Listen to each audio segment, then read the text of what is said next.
이 시간 10주차 우리가 기도함으로 강의를 시작하도록 하겠습니다. 기도하겠습니다.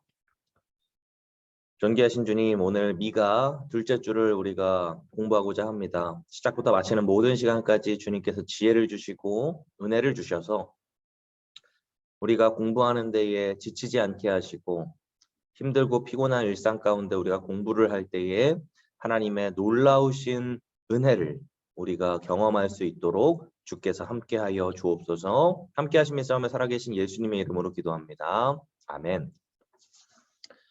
자, 지난주에는 우리가 미가에 대한 내용을 첫 번째로 공부를 하였어요. 사사기 17장에 대한 공부였죠. 그래서 지난주의 내용을 잠깐 곱씹어보면 핵심 키워드가 무엇이었죠?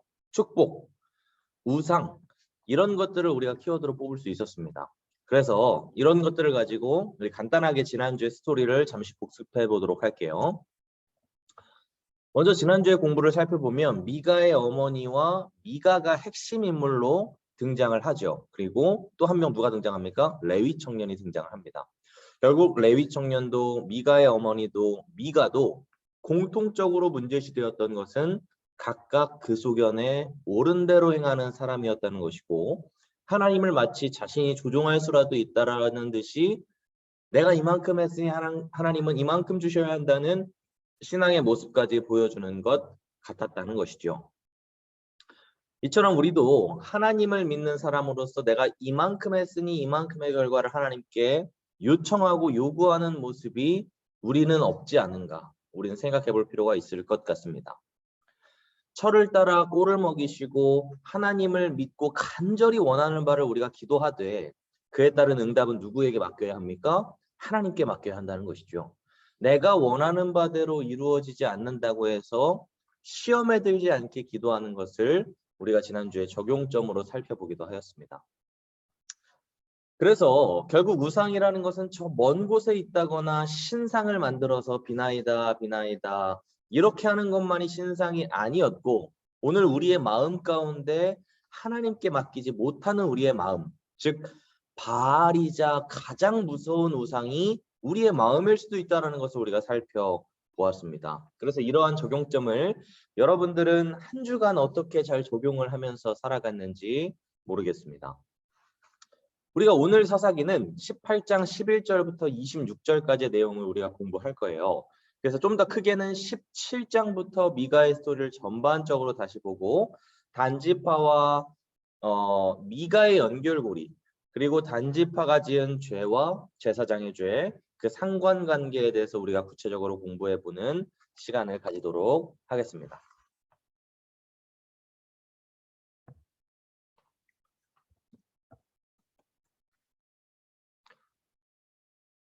첫 번째 질문 한번 보도록 할게요. 첫 번째 질문입니다. 단지파의 600명의 이동 경로가 어디였는가? 사사기 18장 11절부터 13절을 참고해서 한번 보시면 좋을 것 같아요. 정답은 소라와 에스다올, 기럇 여아림, 에브라임 산간 지방으로 올라가 미가의 집에 이제 이르게 되는 것이죠. 우리가 근데 먼저 이 이동 경로보다 더 중요하게 생각해 보아야 하는 것이 있습니다. 그것은 18장의 단지파의 배경을 먼저 우리가 이해를 해야 해요. 자, 먼저 18장 1절을 한번 볼까요? 18장 1절입니다. 자, 한번 다 찾아보시고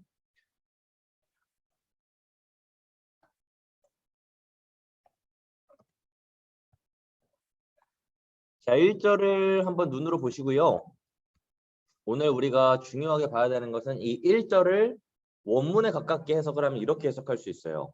단지파는 이스라엘의 지파들 가운데에서 아직 그들의 유산으로 받을 땅을 얻지 못하였다. 그들이 그래서 자리 잡고 살 땅을 찾고 있었다라는 것입니다.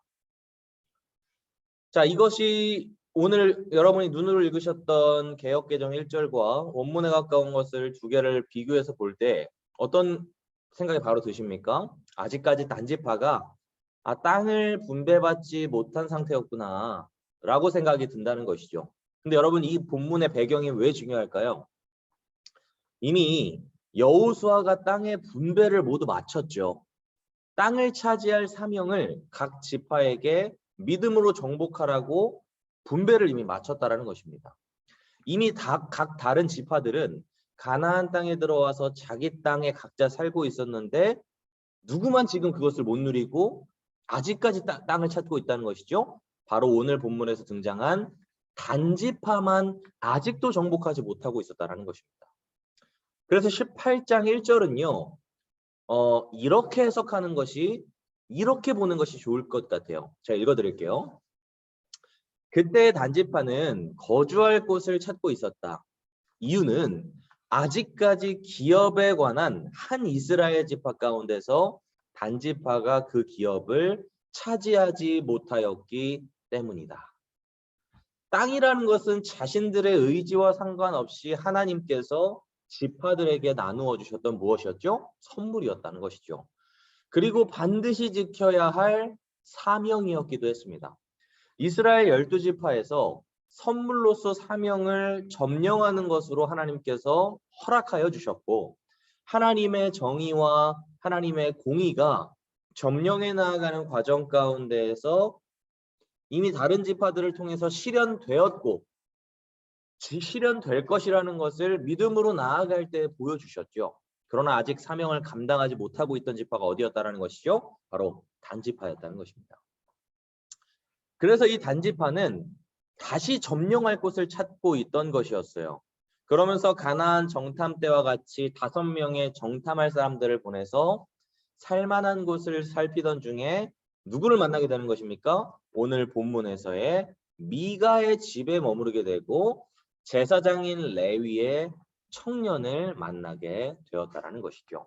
자, 오늘 3절, 18장 3절 상반절을 한번 보도록 할까요? 18장 3절 상반절입니다. 눈으로 한번 보세요. 그들이 미가의 집에 있을 때 레위 청년의 음성을 알아듣고 그리로 돌아갔다. 자, 단지파의 정탐꾼들이 어떻게 레위 청년의 음성을 알아들을 수 있었을까요? 지난주에도 우리가 살펴보았지만 레위 청년은 떠돌이로서 단지파 땅에도 가보았을 것이다 라는 의견이 하나 있고 단지파에 있는 레위인의 성읍에 살던 사람이 아니었을까 하는 추측도 하곤 합니다. 또 가장 중요한 것은 우리도 만약에 지금 서울에 살지만 누군가가 사투리를 쓰면 바로 어디 사람이네 라고 하고 알아들을 수 있었던 것처럼 당시 미가의 집에서는 단지파의 특유의 말투가 들려서였을 가능성으로 추측하기도 합니다. 어떤 이유가 됐건 단지파의 사람들과 이 제사장의 역할을 하던 레위 청년은 분명히 음성만 들어도 알던 사이였음을 성경은 기록하고 있다는 것이죠. 오늘날도 우리가 지나가다가 익숙한 음성을 들을 정도면 안면이 어느 정도 트이지 않고는 잘 모르지 않을까요? 근데 자주 듣던 음성이었고 분명히 알던 사이였음을 우리가 추측해 볼 수 있다는 것이죠. 아무튼 이 레위 청년에게 단지파의 사람들이 이렇게 이야기하는 거예요. 우리가 가는 길이 형통할는지 우리에게 알게 하라고 얘기를 합니다. 그러자 청년 제사장은 너희가 가는 길은 평안이 있을 것임을 얘기를 하죠. 이 이야기를 듣고 정탐꾼들은 어디로 가서 정탐을 할까요? 오늘 7절입니다. 이에 5사람이 떠나 라이스에 이르러 거기 있는 백성을 본즉 염려 없이 거주하며 시돈 사람들이 사는 것처럼 평온하며 안전하니 그 땅에는 부족한 것이 없고 부를 누리며 시돈 사람들과 거리가 멀고 어떤 사람들과도 상종하지 아니하였다. 즉 지금 정탐을 하는 단지파를 여러분 주목해 보시길 바랍니다. 시작부터 무엇이 지금 문제입니까? 원래 단지파가 정복해야 했던 곳이 어디였을까요? 바로 여호수아로부터 정복했어야 하는 곳, 믿음으로 정복했어야 하는 곳 아모리 족속이었습니다. 근데 그곳은요 가나안 땅에서 굉장히 강력한 족속이었습니다. 쉽게 정복할 수 있는 곳이 아니었다라는 것이죠. 그러다 보니 결국 단지파는 여호와를 의지하여 정복할 수 있었고 사명을 감당함으로 믿음으로 그 어려운 벽을 넘었어야 했음에도 불구하고 포기하고 지금 7절에서 무엇을 정복하려고 할까요? 라이스를 정복하려고 했다는 것이죠. 라이스는 어떤 곳입니까? 7절에서 뭐라고 얘기했죠? 부족한 것이 없고 부를 누리고 시돈 사람들과 거리가 멀며 어떤 사람과도 상종치 않는 정복하기에 인간의 눈으로 보기에도 정복할 만한 곳이었다는 것입니다. 라이스의 지형적 위치를 보면요. 산맥에 의해서 단절된 곳이었고 시리아의 수도인 다메섹과도 거리가 있었으며 모두가 사방이 가로막혀 있던 장소였습니다. 그리고 이 당시에 시돈 사람들의 영향력도 굉장히 강력했는데 라이스는 영향력이 강력했던 시돈과도 거리가 멀리 있었기 때문에 영향력 밖에 있을 수 있었다는 것이죠. 즉 단지파는 지금 무엇을 노리고 있는 것입니까? 아무와도 상관하지 않고 평화를 누리고 있는, 즉 하나님이 없어도 되는 스스로 정복할 수 있는 곳을 이 라이스를 정복하려고 했던 모습을 보여주고 있다는 것이죠. 너무나 어떤 모습입니까? 인간적인 모습임을 우리에게 보여주고 있다는 것이죠. 2번 질문을 한번 보도록 할까요? 2번 질문입니다.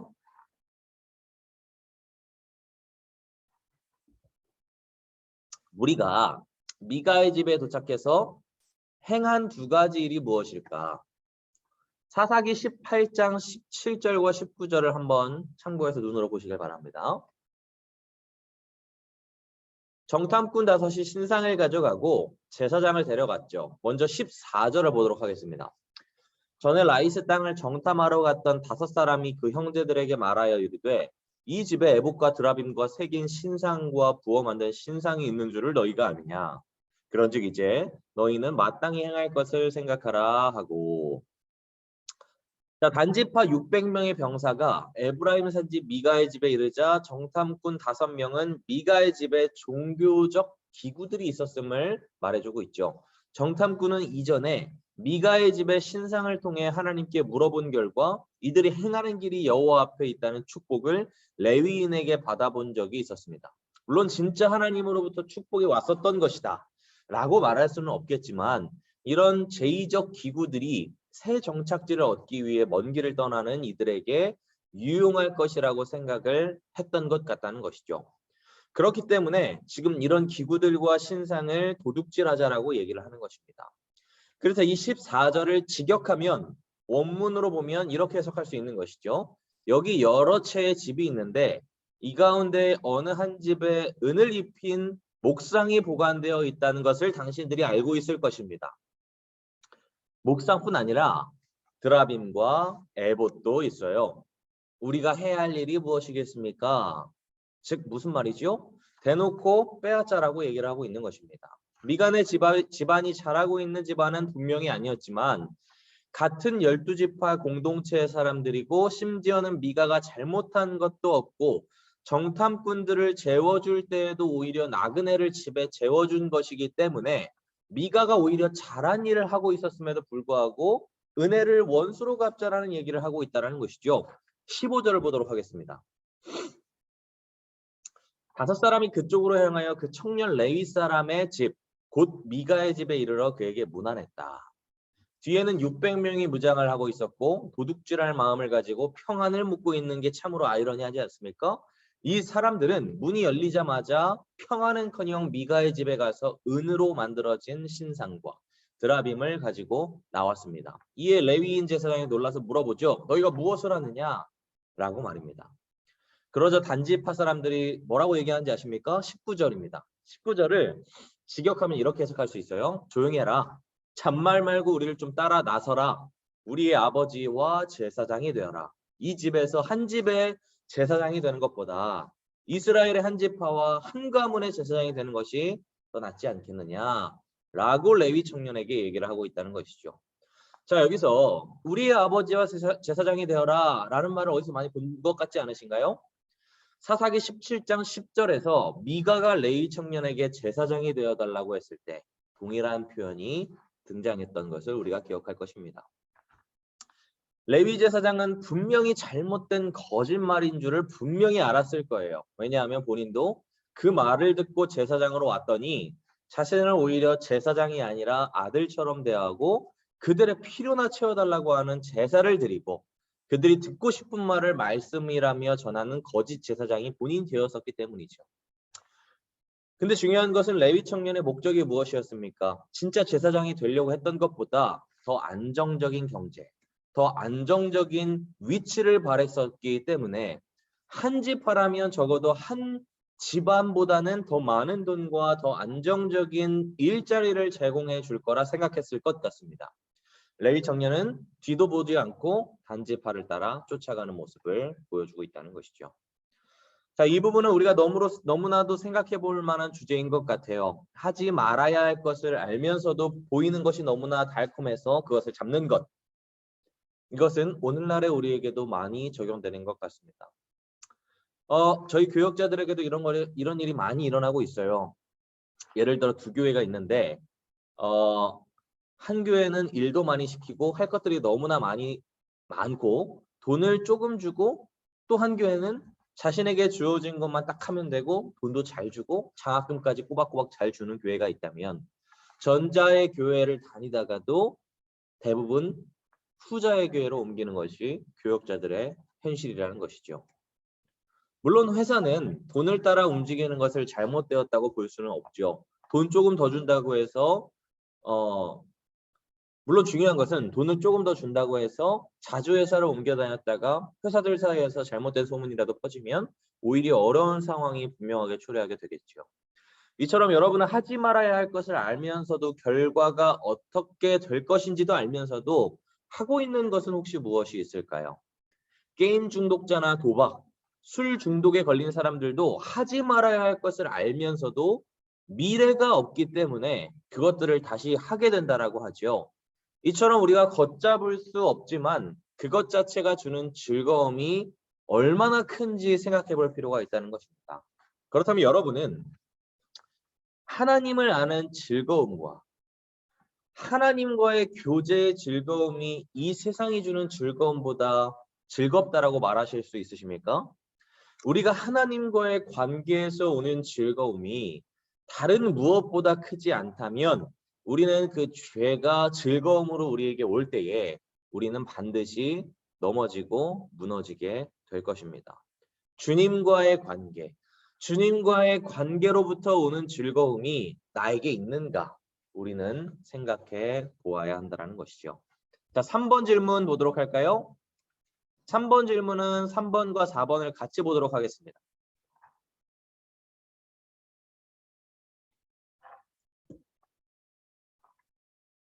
자, 3번과 4번을 같이 보도록 할게요.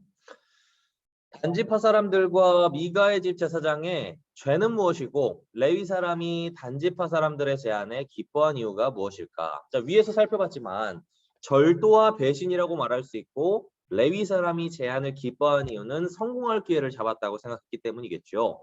철저한 기회주의자의 모습을 보여주고 있다는 것입니다. 마치 지금 이 단지파와 레위 사람의 모습을 보면 결국 스스로 높아지고자 하는 동기가 촉발된 모습들을 우리에게 보여주는 것 같은 것이죠. 자, 먼저 단지파는 단지 부자가 되기 위해 남의 물건을 강탈한 것이 아니었습니다. 신을 섬기는 도구를 강탈한 것이죠. 남이 만든 종교적 기구, 그것을 공모하여서 빼앗는 모습은 사사시대의 이스라엘 안에 폭력이 종교적인 영역까지 깊숙이 뿌리내리고 있음을 우리에게 보여주는 것 같습니다. 가장 성스럽고 구별되고 거룩해야 할 종교에 폭력이 들어오는 것으로 미루어 보아 참으로 안타까운 모습을 보여주고 있는 것이죠. 아무리 종교에 이런 폭력적인 것이 들어오는 데에는 아무래도 폭력이라는 것이 인간의 심성에 깊이 뿌리박고 있는 죄가 아닐까, 죄 때문이 이렇게 나타나는 것이 아닐까 생각을 합니다. 예수님을 십자가에 못 박을 때에도 폭력적인 사람들의 모습을 우리가 볼 수 있죠. 그래서 우리는 우리의 모범이 되신 폭력을 폭력으로 갚지 않으셨던 그리스도를 본받아 고난이 우리에게 있을지라도, 내게 어려움이 있을지라도 우리 안에 폭력성을 제거할 수 있는 유일한 길은 무엇일까요? 그리스도와 함께 멍에를 매는 것일 것입니다.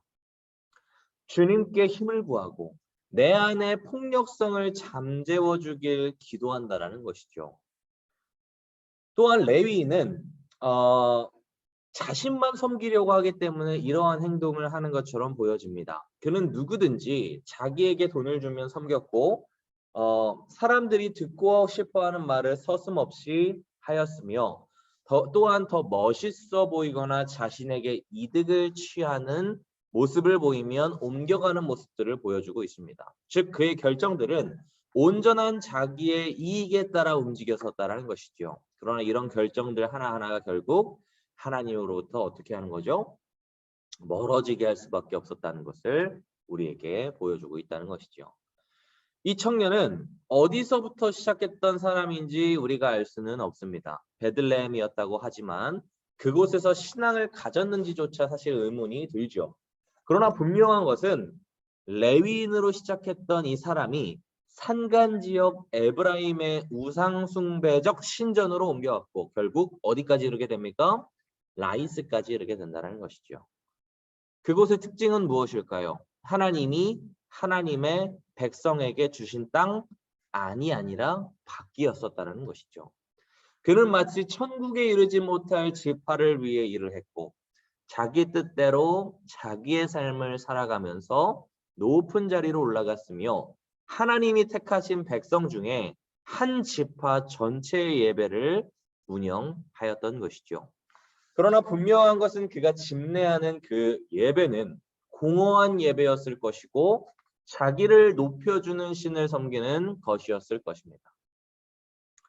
미가가 드렸던 예배와 같은 모습이었던 것이죠. 자, 이 부분에서의 핵심은 무엇일까요? 하나님을 섬기겠다는 겉모양이 없던 것은 절대 아니었다라는 것을 우리가 주목해야 한다는 것이죠.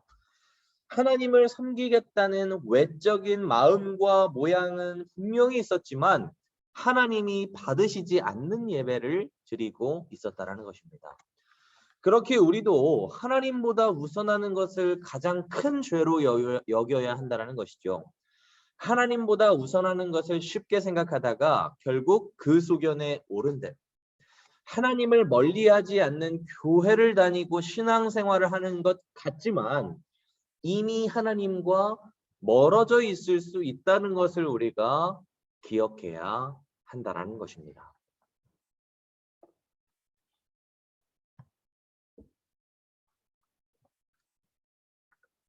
자, 5번 질문을 보도록 할게요. 5번 질문. 5번 질문 눈으로 한번 읽어보시겠어요? 자, 미가가 단지파 군대에게 찾으러 간 것은 무엇이고 왜 빈손으로 집에 돌아갔을까? 자, 사사기 18장 24절부터 26절을 한 1분 정도 시간을 드릴 테니까 한번 읽어보세요. 18장 24절에서 26절입니다.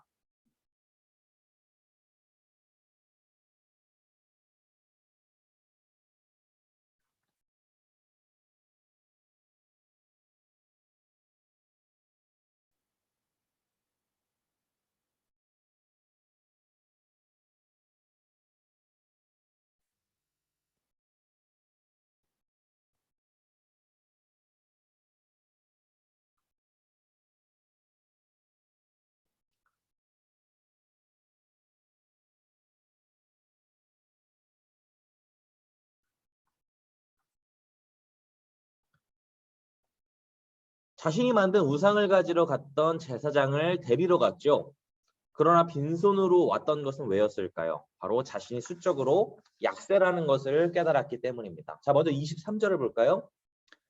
미가가 이웃을 동원하여 단지파를 추격하러 갔죠. 근데 단지파의 자손들이 오히려 적반하장으로 23절에서 뭐라고 얘기할까요? 네가 무슨 일로 이같이 모아가지고 왔느냐라고 얘기를 합니다. 그러자 미가가 이렇게 말합니다. 24절이에요. 미가가 이르되 내가 만든 신들과 제사장들을 빼앗아 갔으니 이제 내게 오히려 남은 것이 무엇이냐? 너희가 어찌하여 나더러 무슨 일이냐고 하는지라. 자, 여기서 우리가 주목해야 할 것은 내가 만든 나의 신이라는 어구입니다. 결국 미가의 신은 미가가 만든 신입니다. 그렇기에 미가가 스스로 지금 뭐라고 얘기를 하고 있는 꼴이죠? 미가가 섬기는 신은 여호와 하나님이 아니었음을 보여주고 있다는 것이죠. 이렇듯 인간이 만든 신은 인간을 보호하며 복을 줄 수 없습니다. 오히려 이런 신은 복을 주기는커녕 자기가 원하는 곳에 거주할 능력조차 없다는 것을 우리에게 보여주고 있다는 것이죠. 레위인 청년이 미가의 신당에서 신상을 가지고 단지파를 쫓을 때에 신상은 아무런 말도 하지 못합니다. 즉 신상은 스스로를 보호할 힘조차 없음을 우리에게 보여주고 있다는 것이죠. 자, 그렇다면 미가는 왜 신상과 에봇과 드라빔을 찾으러 온 것이었을까요? 신앙이 투철해서 잘못된 신앙이었지만 그 신앙이 열정이 있어서 그렇지 않다라는 것입니다.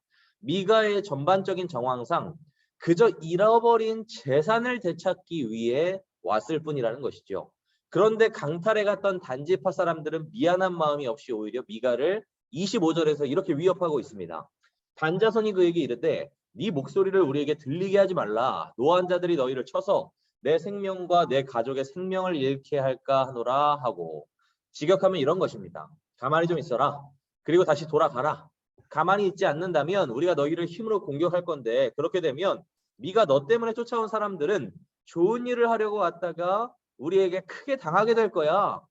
그 사람들이 당신과 당신 가족에게 그 분풀이를 하지 않을 것 같으냐? 뒷감당이 가능하냐? 네 목숨이나 지켜라. 라고 말하고 있다는 것이죠. 결국 미가는 싸워볼 만하다고 생각조차 못한 것 같습니다. 겁이 나서인지 돌아가는 모습을 보여주고 있다는 것이죠.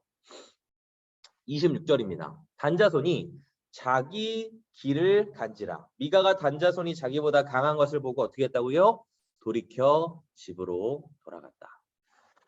기드온 때도 그렇고 아비멜렉도 그렇고 미가도 그렇지만 사사기를 기록한 역사가는 우리에게 의도적으로 무엇을 보여주고 있을까요? 사사시대가 지금 어떤 시대라는 것이죠? 하나님의 율법은 없고 하나님을 두려워하는 것은 없으며 오로지 약육강식의 세계, 하나님보다 보여지는 현실의 병만을 무서워하는 것을 보여주는 하나님 중심과는 거리가 먼 시대였음을 우리에게 보여주고 있다는 것입니다. 힘만 있으면 무엇이든지 약탈할 수 있고 힘이 약한 자는 보호받을 수 없는 시대. 레위 제사장들은 힘을 가진 권력자들을 추종하고 결탁하는 시대. 즉 하나님의 법을 수호해야 하는 제사장들이 돈과 재물을 쫓고 있는 시대. 그 시대가 어떤 시대라고요? 사사 시대였음을 우리에게 낱낱이 밝혀주고 있다는 것이죠.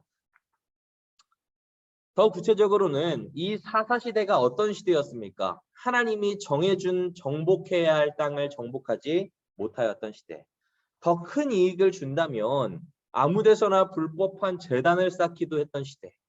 제사장이 우상이나 드라빔도 거리낌 없이 섬길 수 있던 시대. 그 모든 것이 부끄럽지 않았던 시대가 사사 시대였다는 것이죠. 왕이신 하나님을 왕의 자리에서 끌어내려 오히려 개인의 종으로 하나님을 삼으려고 했던 죄의 극에 달했던 시대. 그것을 17장 6절에서는 뭐라고 얘기합니까? 그때에는 이스라엘의 왕이 없으므로 사람들이 저마다 자기의 눈에 오른 대로 행하였더라. 여호와의 눈이 아니라, 삼손 때 기억하시죠? 여호와의 눈이 아니라 자기의 눈대로. 오늘날 우리도 충분히 생각해 볼 만한 주제인 것 같습니다. 결국 스스로 만든 종교는 제가 말씀드렸죠. 멀리 있는 것이 아니라 나의 마음이다. 나의 마음이 하나님을 추구하고 결정을 하나님의 뜻대로 하지 않고 내가 생각할 때 이게 맞는 것 같은데 결정을 하는 나의 마음이 우상일 수도 있다는 것이죠. 결국 나의 마음이 추구하는 대로 따라가면 우리에게 실망만 줄 수밖에 없다는 것이죠. 우리가 무엇을 우리의 신으로 삼든 돈이든 권력이든 인간관계든 하나님의 성경을 축소시켜서 인간 버전으로 만든 하나님이든 그것은 결국 우리를 구원하지 못한다는 것입니다. 직업을 신으로 삼는 세상의 사람들은 너무나 강한, 즉 능력이 있거나 인맥이 좋거나 운이 좋은 누군가에 의해 자신의 축복의 길이 막히는 것을 반드시 경험하게 될 것이라는 것이죠. 또한 자신의 외모를 신으로 삼는 사람은 어떨까요? 세월이라는 엄청난 강적이 젊음과 멋진 외모를 결국 끝까지 붙잡을 수 없다는 것을 우리에게 발견하게 된다는 것이죠. 연예인들 중에 나이가 많아서 필러나 보톡스나 이런 거 맞다가 결국 더 쭈글쭈글해지는 모습을 우리에게 보여주지 않습니까? 결국 그 외모는 절대적일 수 없다는 것이죠. 궁극적으로 우리가 축복을 구하는 모든 거짓신들을 우리가 죽음이라는 것을 대면할 때 결국 이 외모도 재산도 다 가지고 갈 수 없다는 것을 우리에게 보여준다는 것이죠. 그래서 우리가 이 주제에 대해서 생각해 봤으면 하는 것은 이것입니다. 예수님을 발견하는 것이 나에게 진짜 축복된 것인가? 그렇다면 예수님을 축복으로 정말 누린다라는 것은 어떤 고백이 나오는 것일까요? 그것은 이런 것과 같은 것 같습니다. 주님이 없다면 제가 가진 것이 무엇이겠습니까? 예수님만이 나의 모든 것, 나의 전부가 되십니다. 이것이 예수님을 누리고 있는 축복이라는 것이죠. 우리의 삶에 다른 길이 없고 다른 곳에 갈 필요도 없음을 여러분은 인정하고 계신가요? 궁극적으로 예수님이 우리가 가진 전부임을 우리가 알게 될 때 우리가 영원히 예수님만을 필요로 하는 그것을 우리의 마음에 우리의 심령에 발견하게 되는 은혜가 저와 여러분 가운데 반드시 있게 될 것이라는 것입니다. 이러한 은혜가 여러분의 삶 가운데 선포되었으면 좋겠습니다. 적용 질문 보도록 할게요. 적용. 오늘 적용은요. 1번입니다. 1번. 자, 1번을 보면요. 미가의 집 제사장인 레위 사람은 단지파 군인들의 제안에 마음이 기뻐 미가를 배신하죠. 드디어 성공할 기회를 잡았다는 흥분된 마음으로 스스로 에봇과 드라빔과 은을 입힌 목상을 챙겼죠. 당신이 성공을 위해 챙기는 에봇과 드라빔, 은을 입힌 목상은 무엇인가? 먼저 우리가 생각해봤으면 하는 것은 평안히 거하고 있는 라이스 백성을 공격하고 정복한 후에 무차별 사륙을 감행했던 단지파의 모습을 한번 보도록 할게요. 27절과 28절을 보면요. 이렇게 얘기합니다. 단자손이 미가가 만든 것과 그 제사장을 취하여 라이스에 이르러 한가하고 걱정 없이 사는 백성들을 칼날로 그들을 쳤다. 즉 한가하고 평안한 백성, 구원할 자가 없는 백성을 공격한 것은 단지파의 폭력성을 우리에게 보여준다는 것이죠. 신상까지도 아무런 양심의 가책이 없이 강탈한 전력이 있던 단지파는 선량한 백성을 사륙하는 모습까지 보여준다는 것입니다. 단지파는 결국 라이스를 정복한 후에 단이라는 이름으로 그곳의 이름을 라이스를 바꿔버리죠. 그리고 그곳에 신상을 만들고 레위인으로 단지파의 제사장이 되게 합니다. 여호수아 18장 1절을 보면요. 여호수아가 가나안 땅을 정복한 후에 실로에 성소를 짓게 됩니다. 그러나 지금 라이스라는 곳에서 단지파의 사람들이 실로에 가는 것은 너무나 멀어서였을까요? 미가가 만든 우상을 빼앗아 단을 쌓아서 실로에 짓지 않고 라이스에 신상을 세우는 모습은 여호수아와는 확실히 대비되고 비교되는 모습을 보여준다는 것이죠. 이전에 야곱은 죽음을 앞에 두고 이 죄를 범하고 있던 단지파에게 이렇게 축복을 창세기 49장에서 한 적이 있습니다. 단은 이스라엘의 한 지파같이 그 백성은 심판하리로다. 단은 길의 뱀이요 첩경의 독사리로다. 말굽을 물어서 그 탄자로 뒤로 떨어지게 한다. 여러분 단이라는 이름의 뜻이 무엇인지 아십니까? 심판하다라는 뜻입니다. 즉 이스라엘을 심판해야 할 단지파가 여호와의 땅에서 정복하지 못하고 나그네 신세가 되었고 평안한 백성들을 박해하여 진멸하였으며 우상을 강탈하여 타락한 성소를 세우고 레위인 제사장을 고용하는 죄를 범하고 있다는 것이죠. 또한 단지파의 이런 우울한 사사기의 현실보다 어찌 보면 더 암울한 현실이 오늘 본문 30절에서 등장합니다. 단자손이 자기들을 위하여 그 새긴 신상을 세웠고 모세의 손자요 게르솜의 아들인 요나단과 그의 자손은 단지파의 제사장이 되어 그 땅 백성이 사로잡히는 날까지 이르렀더라. 자, 조금 충격적인 것이 오늘 30절에 나오죠. 무엇입니까? 모세의 손자요 게르솜의 아들인 요나단과 그의 자손은 단지파의 제사장이 되었다. 즉 자신의 이익을 위해서라면 모든 타협하는 레위인이 모세의 후손이었다라는 충격적인 메시지를 전달해주고 있다는 것이죠. 모세가 신앙이 좋다 하여 후손이 무조건 신앙이 좋지 않을 수도, 우리가 아무리 신앙이 좋다 하여 나의 남편과 아내, 자녀가 무조건 신앙이 좋지 않을 수도 있음을 보여주고 있다는 것이죠. D.A. 카슨이라는 신학자는 이렇게 얘기합니다. 한 세대는 복음을 알고 다음 세대는 복음을 당연시하며 3세대는 복음을 잃어버린다. 이 대표적인 예가 모세의 가문이라는 것이죠. 결국 단지파도 미가도 했어야 할 올바른 행동은 31절에서 등장합니다. 하나님의 집이 실로에 있었다. 즉 하나님은 사람들이 하나님께 나아가고 하나님을 예배하며 하나님을 알고 하나님과 함께 사는 것을 가능케 하셨죠. 성막, 즉 하나님이 거하시는 장소가 실로라는 곳에 있었기에 미가와 단자손은 삶의 구심점이 이 실로라는 곳에 있었어야 한다는 것입니다. 이처럼 우리도 생각해 볼 만한 주제가 있는 것 같아요. 우리의 성막, 우리의 실로, 즉 우리의 교회가 나에게는 어떠한 곳인가? 요한복음 1장 14절, 말씀이 육신이 되어 우리 가운데 거하시는 예수님을 나의 삶의 중심에 두고 하나님을 알고 예배하며 하나님과 함께 사는 법을 나는 배우고 있는가? 배우지 않는다면 우리 삶의 드라빔과 우상들과 같은 것들을 중심에 삼게 될 것이고 하나님의 축복을 우상들로 가리워주게 만드는 우리의 모습을 보게 될 것이라는 것입니다. 여러분, 한 부자가 1만 평의 대지에 산다고 치면 근데 그곳에 가족이 없고 공허한 큰 대지에서 혼자 산다면 그 대지가 무엇이 의미가 있을까요? 가족이 없다면 빈 껍데기인 대지에 살 뿐이라는 것이죠. 엄청 큰 대지에서 살겠지만 함께 사는 즐거움은 모르고 살게 된다는 것이죠. 이처럼 오늘날 우리에게 주어지는 모든 것들을 부분적으로 결여된 것들이 반드시 존재합니다. 그러나 우리의 마음과 우리의 실제하는 것에 그리스도와 함께 산다면 그 결여된 것을 발견할지라도 그것은 문제가 되지 않는다는 것이죠. 왜냐하면 하나님과 함께 사는 법을 배울 때에 불평거리와 결여되는 것들이 우리의 삶 가운데 있을지 모르겠지만 하나님과 함께 해결하는 방법을 우리가 체득하게 될 것이기 때문입니다. 이것이 무엇일까요? 바로 하나님과 함께 사는 법을 배우는 방법이라는 것입니다.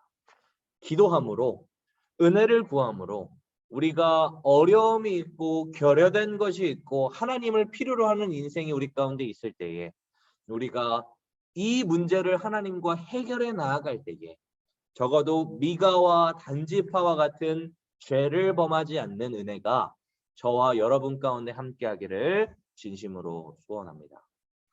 기도하겠습니다. 존귀하신 주님, 우리 젊은 집사님들, 우리가 미가 두 번째 시간을 함께 공부하였습니다. 주님께서 미가와 단지파와 같은 모습을 우리 집사님들 가운데 행하지 않게 하여 주시고 우리에게 결여된 것이 있고 어려운 것이 우리의 삶 가운데 있을 터인데 그 어려운 것을 하나님과 함께 해결해 나아가고 우상과 나의 마음 가운데 새겨진 신상을 당연하게 생각하지 아니하며 하나님을 최우선으로 두고 하나님이 없다면 결여된 것을 해결할 수 없다라는 믿음의 고백이 우리 집사님들 가운데 나타날 수 있도록 주님께서 은혜를 더하여 주시옵소서. 함께 하심을 믿사오며 살아계신 예수님의 이름으로 감사하며 기도하옵나이다. 아멘. 수고하셨습니다.